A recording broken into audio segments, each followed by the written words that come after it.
How to start a one-person business as if it was a video game. I've built multiple businesses over the last 25 years, and playing video games has made me a better entrepreneur. Not only did I play video games, I actually worked for a video game developer in the crypto industry. The CEO was the co-founder of Zynga, which you might remember from the game Farmville. He also was a big gamer. Plus, everyone that I worked with, all the employees were also gamers. It wasn't uncommon to see very successful people playing video games.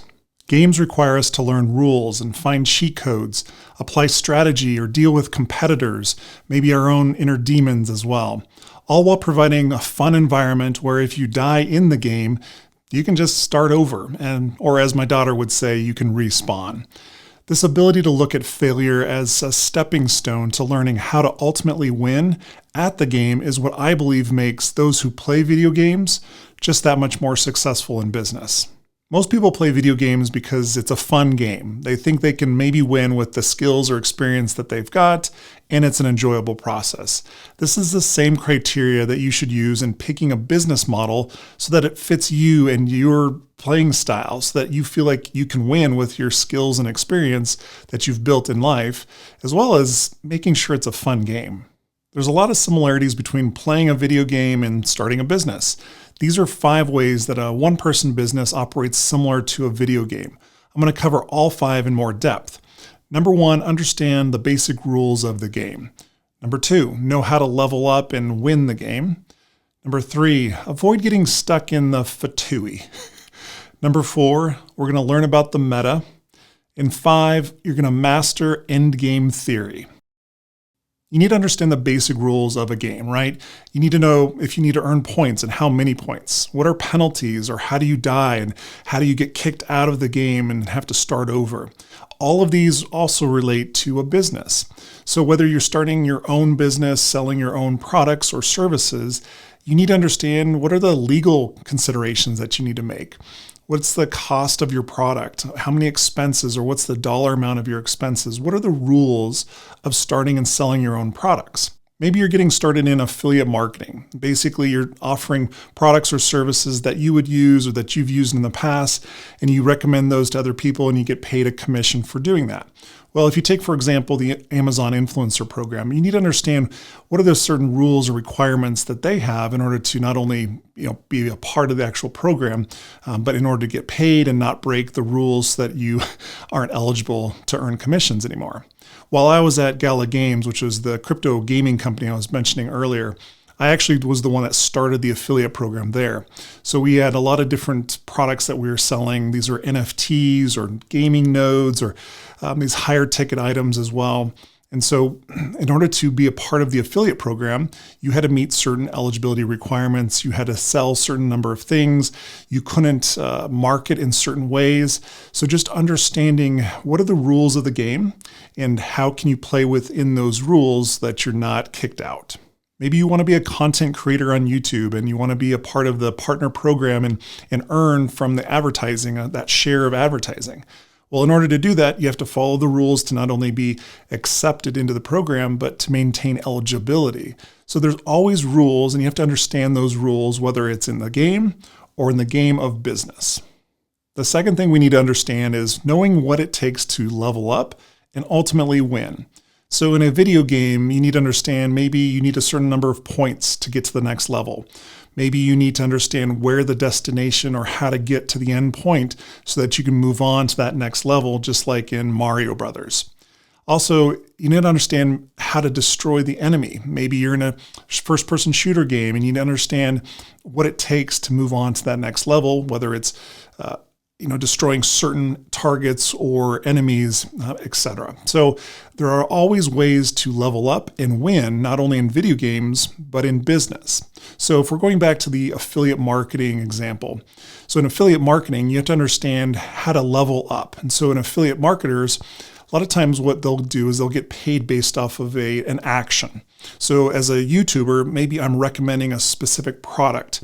If I recommend that product, then I'm going to get a cost per acquisition, basically either a commission or I'm going to get a flat fee for sending a lead their way. Maybe there's a cost per click. Maybe just having somebody visit the site is enough for them to get a commission. Also understanding there's different commission levels. Basically, as you become better and start driving more traffic to these affiliate partners or these affiliate programs, they'll want to make you happy and have you keep sending traffic their way as long as it's converting and getting the results that they're expecting. So having an understanding of how do you level up within that business model, the affiliate marketing business model, is really important. Also back to the content creator, maybe on YouTube, if you've got to the YouTube partner program and you're trying to hit the different levels to get there. There's the 4,000 watch hours, there's 1,000 subscribers that you need to get in order to become a part of the full partner program where you're getting a split of the advertising revenue. Then if you're selling your own product, maybe you've got a digital product or a course, or maybe you're doing coaching, you need to understand what are the ways that you can level up in your business.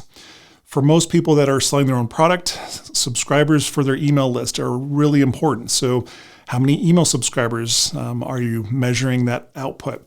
How many followers are you getting on your social media, or how many subscribers to your YouTube channel? What are the sales? How many sales are you getting for your specific products? Also conversion rates. Basically, you need to understand what it takes to move your business up that scale and improving those numbers. The third thing we need to do is avoid getting stuck in the FTUE. FTUE is FTUE. It's called first time user experience. Basically, when you're in a video game and you're just getting started, it helps you understand where certain things are, how to pull up certain tools in the game, or where's your health and your status and all of these different things that are just basics to playing the game. Unfortunately, in business, though, a lot of people get stuck in this FTUE. This is the first time user experience. It's like trying to learn just to learn instead of just playing and starting the game. And so in business, starting is super important before you even understand all of the aspects of the game. If you just get started, and quite honestly, most people want to just click and go and try to learn as they go. So if you can take that mentality of just skipping the FTUE, the first time user experience, and just go to play, if you can apply that to business, you're going to be that much better off. Jerry Seinfeld was once asked to speak to students of a comedy class. The first thing he said was, "The fact that you're even signed up for this class is a very bad sign." This comes from a post on X from Kevin Dahlstrom. He went on to say, "It's a funny line, but he wasn't joking. The next Seinfeld isn't sitting in a classroom. They're on stage, putting in the reps and taking their knocks.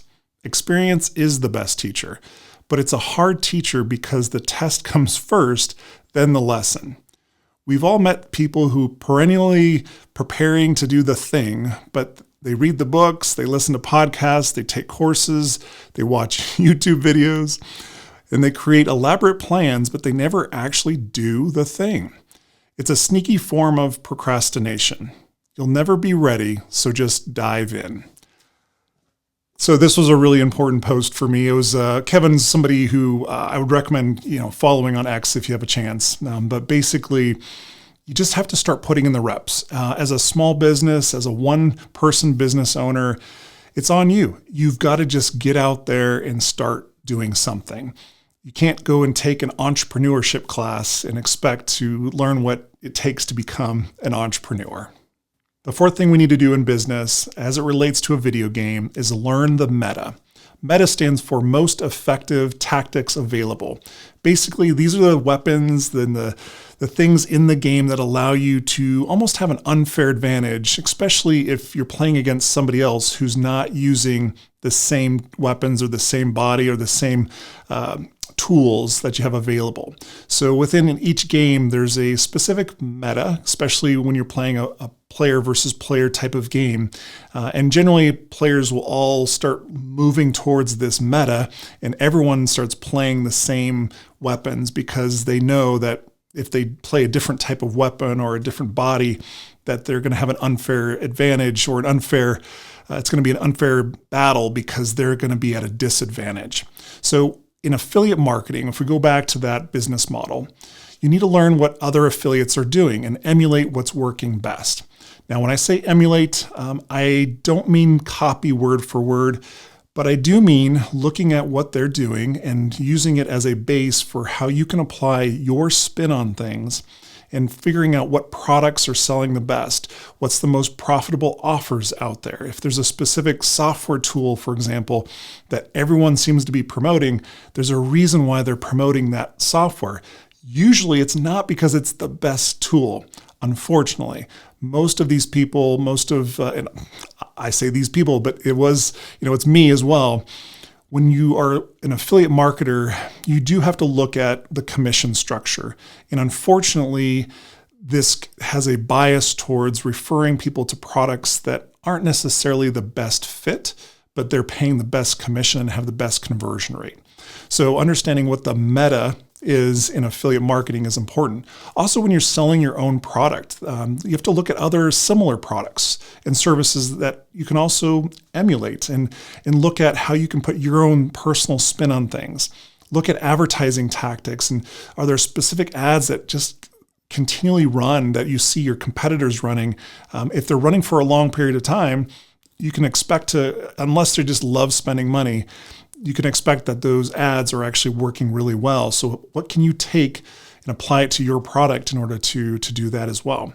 As a content creator, what topics are trending? How can you use what's already working and put your own spin on it? And for actually this video, for example, I got my inspiration from Dea. I think that's how you pronounce her name.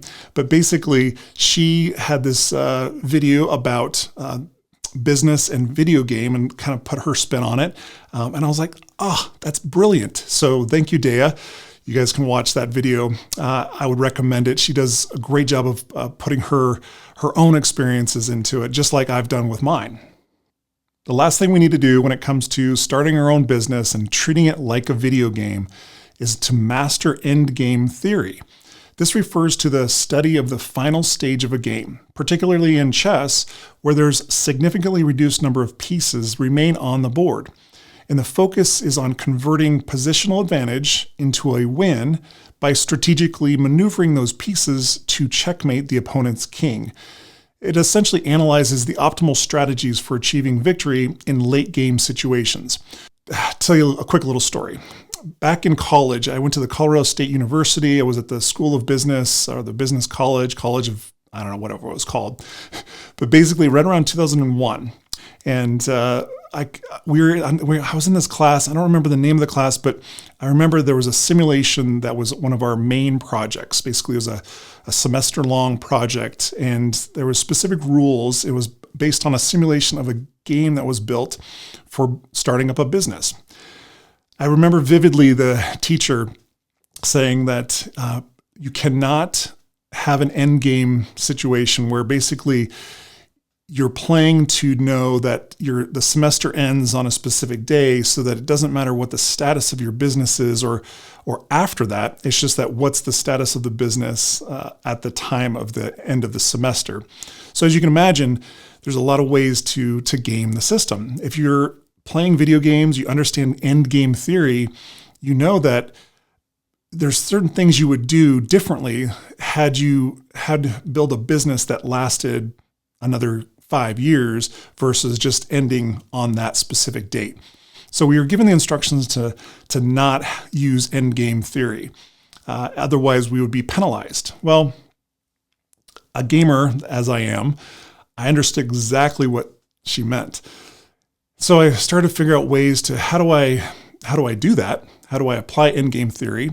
And how do I get to a maximal position in this business? The goal of the actual simulation was to basically start a business, determine what products you're going to start with, whether it was a low-price product or a high-price product. This was a physical product that had to be built, and you could have it built over in a different country, maybe it was China or whatever geographical regions, and you had to build up credit for your business, and so your business had to build up on-time payments and develop a history of doing well and showing sales and growth.